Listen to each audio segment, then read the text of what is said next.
جسم مبارک اور اس سمے تو کوئی مدینہ سے security بھی اپنے نہیں تھی ساتھ نا۔ لے جائیں۔ تب انڈر یہ گراؤنڈ دونوں نہیں تھی رات نا، کو باہر تو ٹنلز ہوگی کھودتے اس تھے سمے۔ اور دن میں یہ ساری مٹی اپنی بوریوں میں ڈال کر پاس ہی ایک قبرستان میں جگہ جگہ پھینک دیتے تھے۔ یہ اسی لیے اتنا پکڑے ہوئے خطرناک ہوئے۔ پلان تھا کہ مدینہ کے اتنی کسی مٹی کیسے لے مسلمان کے کو بھی جاتے ان ہوں دونوں گے؟ پر بھائی شک کچھ بھی کر سکتے ہیں نہیں، لوگ۔ بلکہ انہیں لگتا تھا کہ یہ دونوں ساری ساری رات عبادت کرتے ہیں۔ آہستہ آہستہ دن گزرتے گئے اور ان دونوں کا ٹنل آپ صلی اللہ علیہ وسلم کے روزے کے قریب پہنچنے لگا، اور ایون انہیں بھی ایسا لگنے لگا تھا کہ اب ان کا یہ پلان کوئی نہیں روک سکتا۔ لیکن اچانک اسی رات مدینہ سے بہت دور مسلمانوں کے کیپٹل دمشق میں مسلمانوں کے سلطان نور الدین زنگی نے خواب دیکھا۔ اس کتاب میں لکھا ہے کہ نور الدین کے خواب میں خود رسول اللہ صلی اللہ علیہ وسلم اس کے پاس ہے، اور آپ صلی اللہ علیہ وسلم نے نور الدین زنگی کو ان دونوں کے خطرناک پلان کے بارے میں بتایا، اور اس میں لکھا ہے کہ آپ صلی اللہ علیہ وسلم نے نور الدین سے کہا، اے نور الدین، مجھے ان دو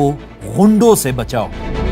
نور الدین یہ دیکھ کر بہت حیران ہوا اور اچانک نیند سے اٹھ گیا، لیکن اسے لگا یہ بس ایک خواب ہے اور وہ اسے بس اگنور کر کے سو گیا۔ لیکن سوتے ہی اسی رات نور الدین نے یہی خواب دوبارہ دیکھا، بلکہ آپ صلی اللہ علیہ وسلم نے نور الدین کو ان دو آدمیوں کے چہرے بھی دکھائے۔ اس بار بھی نور الدین دوبارہ اس خواب کو اگنور کر کے سو گیا، لیکن تیسری بار بھی جب نور الدین نے یہی خواب دوبارہ دیکھا، اسے سمجھ آ گئی کہ ضرور یہاں سے بہت دور مدینہ میں کوئی نہ کوئی گڑبڑ ضرور ہو رہی ہے۔ نور الدین فوراً اٹھا اور اپنے گارڈز کو ریڈی ہونے کا حکم دیا، اور پھر فل سپیڈ دمشق سے مدینہ کی طرف روانہ ہوا۔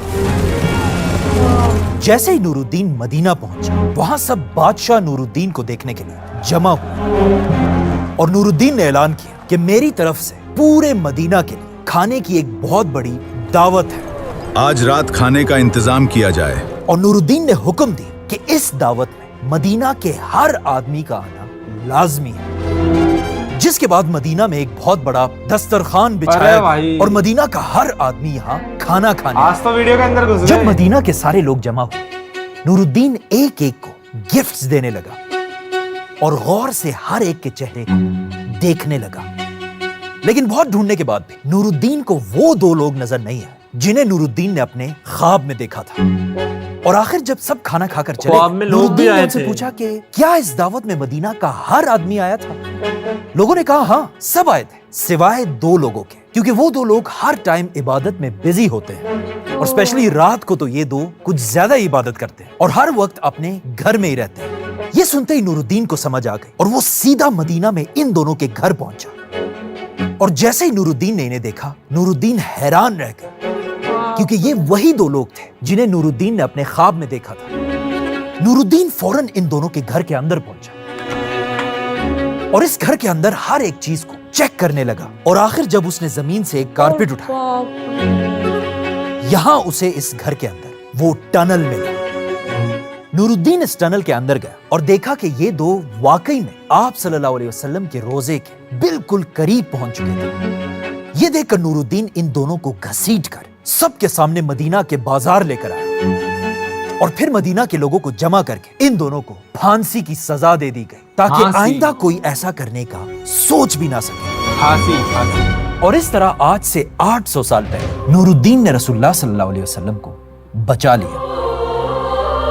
واہ کیا کہانی ہے! بلکہ یہ یہ کہانی میرے کو تو نہیں ہم نے لگ رہا۔ بچپن سے بار بار سنی، بچا لے لیکن اس کیسے کہانی بول میں سکتے ایک ہیں؟ بہت بڑا مسئلہ ہے، بچا لے میرے کو نہیں اور لگ وہ رہا۔ مسئلہ یہ ہے کہ حضور یہ صاحب بول کہانی سکتے ہیں۔ بالکل فیک ہے۔ بالکل، میں کہا نہ یہ حضور دو لوگ صاحب ٹنلز دیکھو، بنا رہے تھے اور دیکھو، نہ نور الدین نے۔ سنو، میں وہی سوچ رہا تھا جس سمے انہوں نے بولا کہ میرے کو سپنے میں آیا کہ حضور صاحب نے بولا مجھے بچا لو۔ ارے بھائی وہ نبی تھے، ٹھیک ہے، لیکن وہ نبی تھے، لیکن اس سے پہلے واریر بھی ہے، وہ واریر ہے، ٹھیک ہے، وہ بھائی کسی اور کو، وہ انہوں نے اللہ کا چہرہ بھی دیکھا، وہ بولیں گے کہ میرے کو بچاؤ۔ ابھی ایک عام انسان سے بولے گے وہ سپنے میں آگے کہ مجھے بچاؤ، وہ میرے کو گڑبڑ لگ رہی تھی اسٹوری میں، میرے کو لگ رہا کہ آگے کچھ آئے گا، لیکن اب انہوں نے بتا ہی دیا کہ یہ فیک اسٹوری ہے۔ وہی کہ میں کہوں حضور بولے گے میرے کو بچاؤ، ایسا ہو ہی نہیں سکتا کبھی۔ کوئی خواب دیکھا تھا، اور مجھے پتا ہے اب آپ کہیں گے کہ ہمیں یہ کہانی سنانے کی کیا ضرورت ہے؟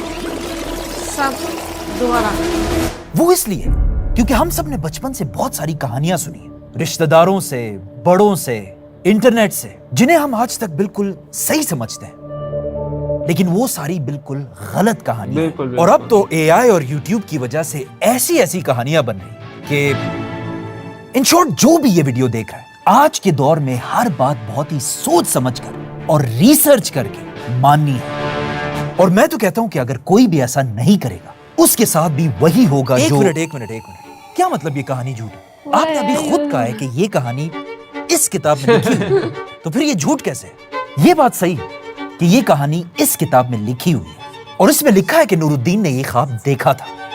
لیکن یہ کتاب خود نور الدین کے مرنے سے 300 سال بعد لکھی گئی ہے اور اس نے بھی اس کتاب میں صرف لکھا ہے کہ میں نے کسی سے سنا ہے.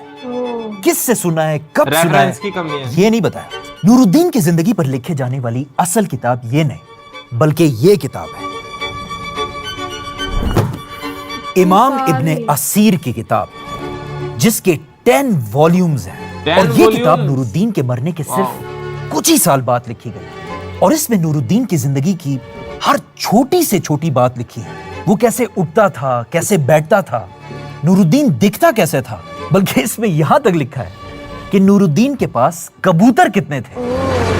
لیکن اس پوری کتاب میں یہ ٹنل والی کہانی کہیں پر بھی نہیں لکھی.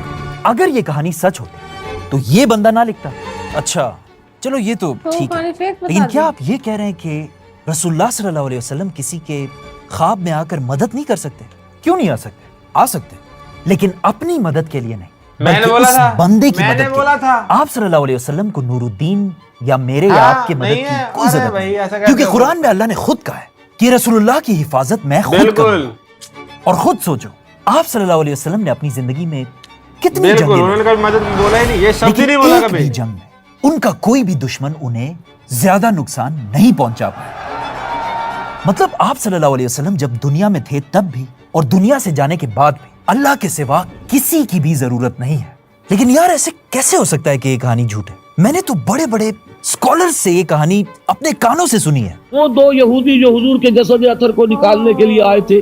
اس کا جواب تو صرف یہی ہو سکتا ہے کہ وہ بھی صرف انسان ہی تھے اور کسی بھی انسان سے غلطی ہو سکتی ہے. اور کیا پتا اگر آج یہ اسکالرز دنیا میں ہوتے تو وہ اس کہانی کے خلاف ان پروفز کو دیکھ کر اس کہانی کو بھی باقی کہانیوں کی طرح چھوڑ دیتے. ڈاکٹر اسرار احمد صاحب نے بتایا بہت ساری ایسے ہے جن پہ مطلب کہانی فیک بتا دی.